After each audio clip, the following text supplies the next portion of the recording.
Thanks, everyone. Okay. Oh yeah. Thank you for coming. I know it's early. I know I didn't pay any of you to be here, except my staff apparently is here, so I did pay them technically. I'm just going to get started because I got a lot to do. And, thank you, Noah. He asked me, could you put together 10 slides? I'm like, 10 slides? I always over-deliver, so today I've got 145 slides to share. So one thing you're not going to see in this 145 slides is our client work, right? I'm not going to show that today. You can get that on our website. And so this is just a list here of some of the clients that we've been fortunate enough to work with over the years in Honolulu and in Hawaii and beyond. But instead, I want to take time to talk about how we got here today as a company, how I got here standing here. I know there's a movie out right now about Saturday Night Live, and I've heard that the premise of the movie is like 90 minutes in real time, like leading up to the moment they're about to start the first show. So this is kind of like that, except it's leading up the first 24 years before I started the company. So I'm going to think about this idea of vision. Okay, so my parents had a vision. They were born in the Philippines, but they met in Taiwan, and they fell in love. And they wanted to start a new life together, and they had their plans in place. They wanted to move to this country, but their parents said, hold on, not until you're married. So what they did was, one day they got engaged. The next day they got married, no lie. The day after that, they flew to San Francisco. And that's how they came to this country. They didn't have much luck finding work, unfortunately. They struggled for a while, and after a few months, with not a whole lot of luck, their money started running out. So luckily, my mom's cousin in New York said, you know what? Come stay with us. We have a place in Brooklyn. They just got married. Come stay with us. So they bought a Greyhound ticket, traveled across country, made it just in time before the money ran out. Luckily, once they hit New York, they did get work. My mom was a mathematician, and she started learning about computer programming early days. My dad was trained as an architect, and he started getting work right away too. So, New York changed their luck soon after that. They had 2 kids. I'm the slightly taller kid on the right, and my brother Brian on the left. And we thought all was great growing up in New York. But then 6 years later, before first grade, they decided, we're going to move to Hawaii. My aunt is here with her kids, and they said, it's a great place to raise kids. Why don't you move here, be closer to the Philippines and Taiwan, closer to family? So the entire family moved here. And we loved it. First grade through 6th grade was here. But then my dad got an offer to work back in New York that was too good to pass up, so we moved back. And this was in the days when New York wasn't like Times Square is tourist friendly. This was like scary New York days, so my brother and I were a little scared. So I spent my middle school and high school in New York, in the city and in Westchester. So to understand this idea of vision, which I see as like looking forward, I realized I had to look back and figure out like what were my influences growing up and what are the dots that kind of led to where we are today. So some of the early influences, of course, number one is my dad. That's Bon Hui, Instagram @BonHuiWee. So an architect, renderer, illustrator, artist. My brother and I were always encouraged to draw ever since I could remember. Hard to live up to this though. He published a bunch of books about his architectural renderings and drawings, and even to this day, I try to emulate him. This is me as an adult trying to draw like my dad. But I also run into lots of architects these days who, once they know that Bon was my dad, they're like, oh my God, I learned so much from just buying his books. Speaking of books, this is the oldest book I have in my collection, the oldest one that I've owned ever since I was about 3. One of my uncles gave me this for my birthday. He knew I loved little toy cars. So he gave me this illustrated Cars of the World book. It's like 250 pages. It's falling apart because it's been used a lot. It cracks me up that I did tons of drawings all over it right from the get-go. I think I just watched Chitty Chitty Bang Bang here. I loved how the book was just totally illustrated. It wasn't photos, it was all drawings, and that kind of made me want to draw cars and start to learn the names of cars that I love, like this little cool Fiat over there, or this Lincoln Futura, foreshadowing. And then the back page was blank, so why not draw some cars in there? And if you look closely, I know might be hard to see, but I attempted to draw what I thought was a Volkswagen logo back then. Looks suspiciously like the Weezer logo, or something else, I don't know. So this idea, like I loved cars and loved drawing. Shout out to Malia, one of my partners, for Venn diagramming and influencing me here. So my vision, maybe I could be a car designer. Okay, so spoiler alert, I did not become a car designer, but one of my roommates in college eventually did. Another old book I have in my collection since I was a kid. I loved Batman, so this was a collection of early Batman comics from like the 30s on. And like many kids back then, we're all into comics, we love superheroes, but I realize now it also taught me about storyboarding, about visual and word put together and pacing and timing. And we all love superheroes, but I love Batman especially because he drove a cool car. Okay, so no other superhero had a car, right? When the Batman TV show came out, it was the same year I was born, and even though it lasted only 3 years, it was like ingrained into my head. It was on every week. And it wasn't until years later when the rerun started and the DVDs came out that I said, hey, I thought that was like a scary superhero show. It's like a funny, comic, silly superhero show. And so that stuck with me, this idea of humor, superhero, cool car, funny. Here's another influence. If you know anything about me, you know that I'm kind of obsessed with these guys. The Beatles came to America the same year my parents did.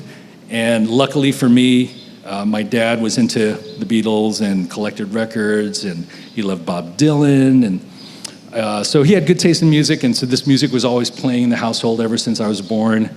By the way, if you know the significance to this album cover, come and see me afterwards. We'll chat about it.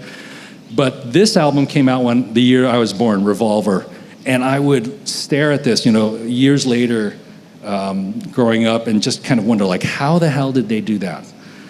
Every album seemed to come out not only just like a musical, amazing wonder piece, but just a work of art too, right? Everything was just so different the way they did it. They were always trying new things.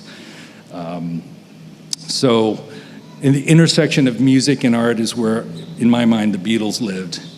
I was especially a fan of John Lennon, and I collected everything that he made after the Beatles. This album, Walls and Bridges, is one of my favorites, partly because of this cool design for the packaging of the album. It was kind of like interactive, it had die cuts, his face was cut up in different pieces, which years later, by the way, inspired me when we were doing one of our early wall-to-wall websites, where you can mix and match the tops and bottoms of employees' heads.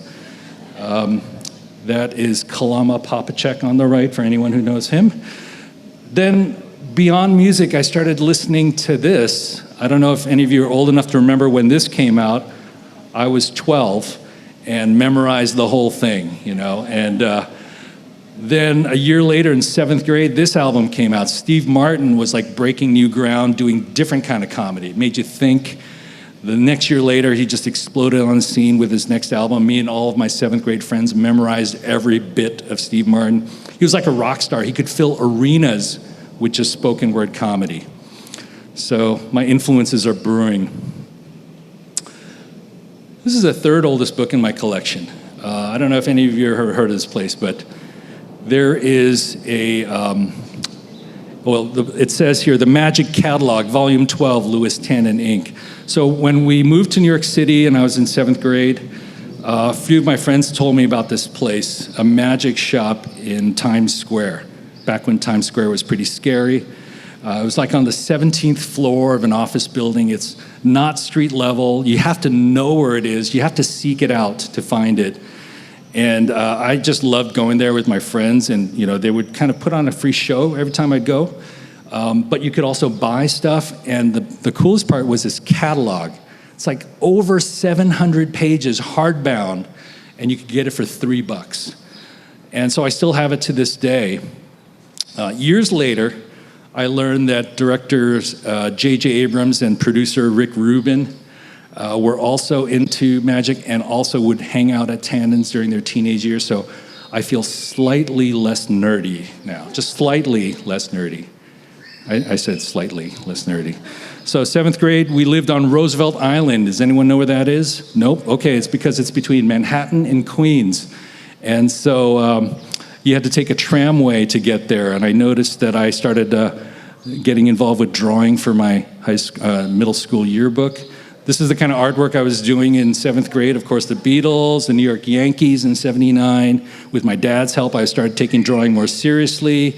We took industrial arts, which meant you learn etching and printmaking, so I was learning that. And then there was this machine in industrial arts that you could cut small plastic letters and make a little name tag. Other kids are making their names or their addresses. I decided to do this for some reason. I thought it was funny. My teacher was confused, but he liked it, so he gave me a good grade. I very recently went back to a high school reunion. See if you can spot the Asian guy there. Oh, there you are. Okay. So I feel like creatives should pay homage to the people who mentored them. This was a big mentor for me back then, my high school art teacher. His name is Stan Tucci. He's not the famous actor. He is the famous actor's dad, believe it or not. Yes. So that is Stan Tucci Sr., and he was awesome. He encouraged me to kind of get more involved with my artwork. I was very introverted, but then working on the school newspaper helped me to kind of be slightly less introverted. At the reunion recently, someone brought all these Greeley Tribunes to the reunion, and I couldn't believe it. So I took a bunch of photos of cartoons that I could find. I was one of 2 editorial cartoonists for our high school newspaper. So we did fun stuff, we did like political stuff. And so senior year, it was time to think about college and a major. And of course, I was influenced by my dad, and I thought, wow, maybe I could do what he did, architecture, drawing, or something. But he said, you know what? It's not that easy. He actually talked me out of it. He said, I don't know if you should follow this career as architecture. So I was like, oh, crap. So my mom, at the time, was a computer systems analyst, and she knew I was starting to learn programming. We had an Apple II. She said, what about computer science? And I was like, okay. Because I really wanted to do art, but didn't think I could make a living at it. So, long story short, I applied to Carnegie Mellon in Pittsburgh and got accepted into the School of Computer Science. I remember when I told Mr. Tucci I was going to Pittsburgh, he shook his head disappointed, and he said, think about doing some art, too. So I moved to Pittsburgh, and I kept his words in my head. When I got there, I learned that CMU, there was a College of Fine Arts. So I thought maybe I could take enough classes to get an art minor. And then when I'm done, I can figure out how to kind of get these things together. Then one day, halfway through my degree program, I met some students. They said, oh, we're design majors. I was like, fashion design, interior design? They're like, no, graphic design. I was, what is graphic design? I was like, oh my God, I've been doing this wrong. So I had to switch majors, and I was fortunate enough to get accepted to the School of Design. Here's another mentor, Dan Boyarsky, CMU graphic design professor. You know, we had a lot of great professors, but what I loved about Dan was that not only did he teach us about typography and layout, but he was always encouraging us to do things our own way. You know, there's some professors who like try to mold you into like, here's the way I do it, you should look like me, or like try to do it in a very strict form, but he said, you know, do it the way you feel you should do it while solving the problem. So for example, my senior year, I had to do a portfolio project, and I called it Bee-wee's Big Adventure. It was a look back on the 4 years of work, you know, freshman year doing art, sophomore year we had 2D and 3D. Quick note there, for my 3D project I did an oversized working Batman Pez dispenser. Junior year, more digital tools, starting to incorporate writing and some humor into my work. Senior year, putting it all together. Print, packaging, typography, more writing, some early animation, some early interactive work. That's a floppy disk in case you're young enough to not know what the hell that thing is. I also joined a fraternity at the time, and I met my future business partner, Jay Nesbitt, there. He was 3 years younger than me. He studied fine art. And we used to joke about starting a partnership someday. What if we combined our interests in art and design? Of course, we had other things in common. We were fraternity brothers, but he also memorized the Steve Martin albums. So I said, okay, that's a good sign. Anyway, another thing I did during senior and junior year was I got involved with the school activities board at Carnegie Mellon, and I became the designer. I was lucky enough to get to design all of the event flyers that the campus had. So this was lectures, concerts. Billy Bragg, this was one of my favorite posters I got to do back then.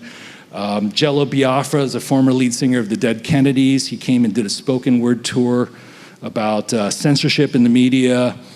So after graduation, I thought, what am I going to do next? So I thought maybe New York, because I love New York. All of my design heroes, there's so much cool stuff happening in New York. Like here's another influence, Spy magazine. For those of you old enough to remember this, they made fun of Donald Trump ever since they started in the late 80s. But the cool thing was that their art direction was done by a legitimate design studio, Drentel Doyle Design Partners.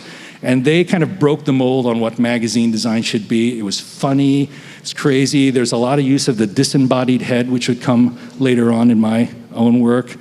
Nothing funnier than Donald Trump and disembodied heads in a magazine. 2 design firms I wanted to work for. One, Pentagram. If you don't know them, they're a design powerhouse. They started off as 5 partners in London, and then now they're 22 partners in many, many states in the US. I did not get an interview there. The other design firm I really wanted to work for, M & Company, Tibor Kalman. He was awesome. He would take everyday mundane things and materials. He was not trained as a professional designer, but he kind of willed his way through wit and humor and doing things differently, not kind of copying what other people were doing, but trying his own thing. He even designed some of my favorite products, which I do own still today. Sadly, I did not get an interview during my portfolio drop-off, but I did get it signed with a nice rejection letter from Emily Oberman, who is now a partner at Pentagram. So maybe not New York. And I thought, okay, maybe corporate design. So from another CMU alum, I found out there was an opening in the communications department at Herman Miller in Michigan. Herman Miller, in case you're not familiar, they're the famous furniture design manufacturer, classic furniture. So I got an interview there, went up to Grand Rapids, and I met this guy who would become my next mentor, Steve Frickholm. He was the creative director. He was impeccably dressed, always had cool ties, had this crazy beard, kind of a funny accent, and he swore all the time. But he's also been very highly regarded and awarded as a design kind of innovator. This is a drawing I did of Steve for one of our projects. After I got the job, I found out that he was good buddies with Tibor, so I'd always hear them on speakerphone talking. I was like, that's the closest I'm going to get. I loved the job, learned a ton about branding, working in-house, but I decided Grand Rapids was colder than Pittsburgh, so I thought, spot the Chinese guy there, yeah. Maybe move back to Hawaii. So my parents would have been thrilled. They said, yeah, come home. At the time, I thought, maybe I just end up here now. My dad at the time was partner at a firm called Media 5, and his design director, Cooney, who also became another mentor, was looking for a freelancer. He says, why don't you call Cooney? So one thing I learned most about Cooney was his amazing notebooks. If any of you have met or worked with or learned anything from Cooney, he keeps impeccable notebooks. These are my attempts at trying to be like Cooney. He did detailed sketches because he thought that was faster than trying to explain something to someone on a computer, and at the time he was right. So that was going okay, but then out of the blue, our buddy Dan Boyarsky called and said, hey, I've got this opening at CMU Design. We're looking for young alum who've worked out in the field and want to come back and maybe bring some real-world experience to the classroom. Your name came up. Would you be interested? I was like, holy cow, I'm flattered. I am not qualified to teach, so yes, I will do it. So I became a staff member of the design department, and I moved back to Pittsburgh. So it was then that my college buddy Jay said, hey, you know that thing we were talking about? We should do that thing. I'm like, yeah, what was the vision for that thing again? It's like, we talked about how design, art, technology, and humor, and yeah, we should do it. So I said, okay, well, I'm here for a year. Why not? So we started Wall-to-Wall Studios in my one-bedroom bachelor pad. I was 25. I just turned 25. He just turned 23. We decided from day one, you know what? Now's our chance to try things in a different way. This is our first promo postcard. Our inspiration here was Ghostbusters. Thank you, Ghostbusters. Our holiday mailer, a few months later, we designed a series of drink coasters with our faces printed on them. They were sent out in envelopes that said, "Have a few drinks on us." And then along the perimeter, in fine print, if you took the time to read the fine print, it was painfully detailed instructions on how to use a drink coaster.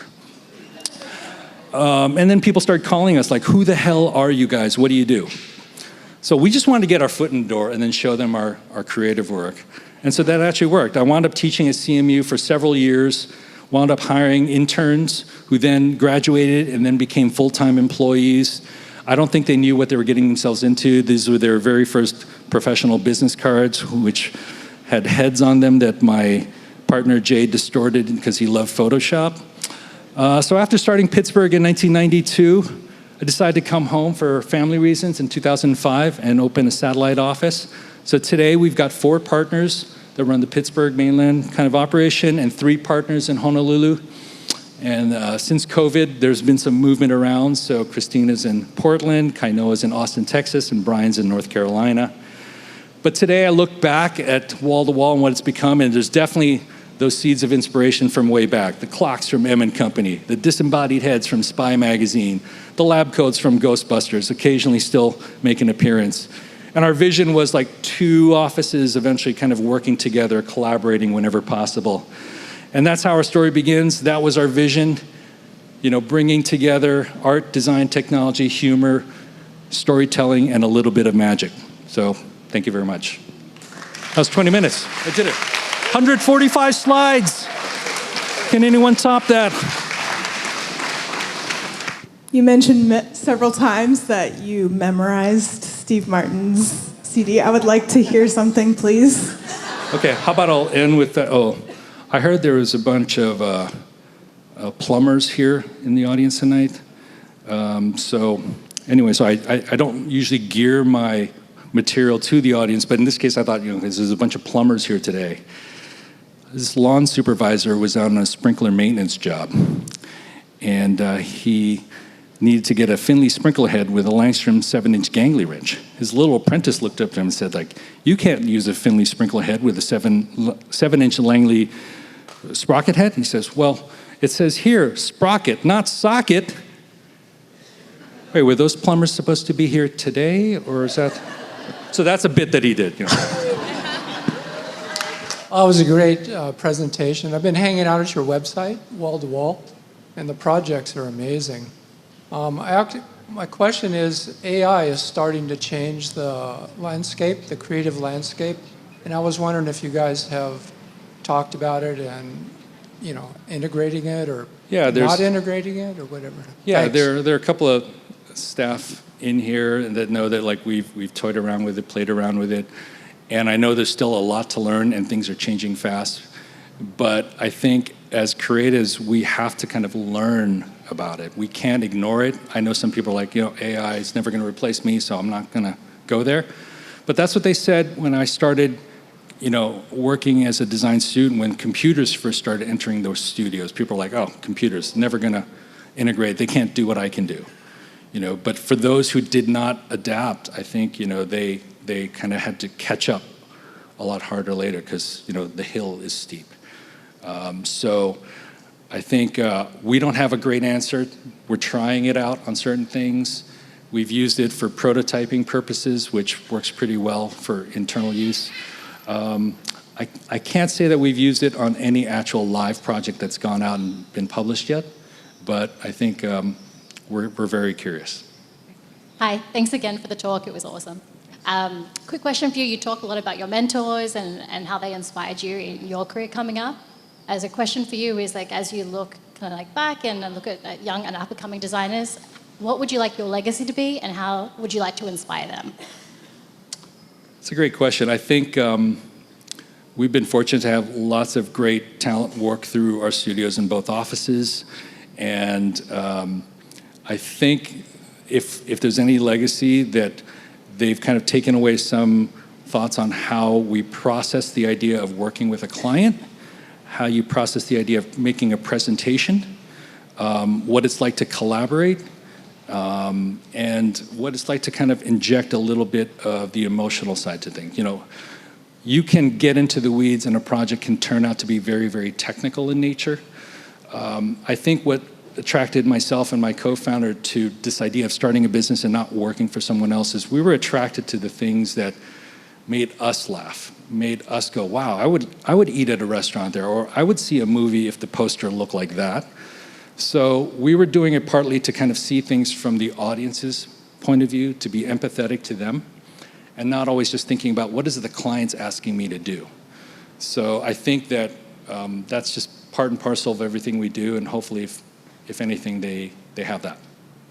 Could you share a little bit about the growing pains from going from a team of 2 to now having multiple offices all over the US? Yeah.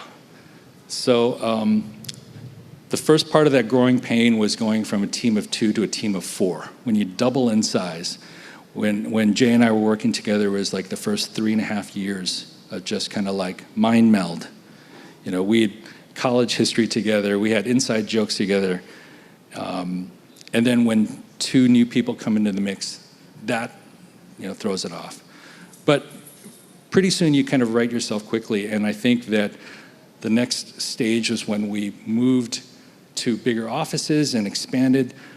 One challenge was during the crazy .com boom, there was so much crazy money thrown by crazy people to do crazy ideas that we thought we got to get in on that, and we expanded. But we didn't stick to the same principles that we had early on in hiring. We thought, oh my God, the work's coming in. We don't know how long this is going to last. We should staff up. And I think we learned that that was not the way to grow. And so there's a period where we got a little bigger, and then we right-sized. And then I think since then our goal has been, let's hire when we absolutely need to hire, but we would prefer to wait until we find the right person rather than hire just because we feel a panic or a wave coming. So that was a big lesson learned. When I moved back here and we had to figure out how are we going to do this long distance thing, it was definitely not like today where everyone has Zoom, everyone understands what it's like to kind of be remote. Back then we had to kind of work around. I had to get up super early to be on East Coast time for some projects I was still entangled with over there. And when we tried to communicate with each other, we were online all the time and email, but nothing beats kind of like face-to-face. Zoom is the closest thing we can get. Luckily, during the pandemic, I think because the teams were so well-versed in communicating with each other, the evolution to kind of communicating with clients was a little more seamless in fact. So we got lucky there because of what we had to struggle through in kind of working across the country. Time zones is tricky, so now we got 3 time zones that we're kind of working with. And we love it when there's more than 3 hours of overlap, between us. But there's always challenges. Hello, Jean-Paul Gideon, founder and president of JPEG Hawaii, good friend.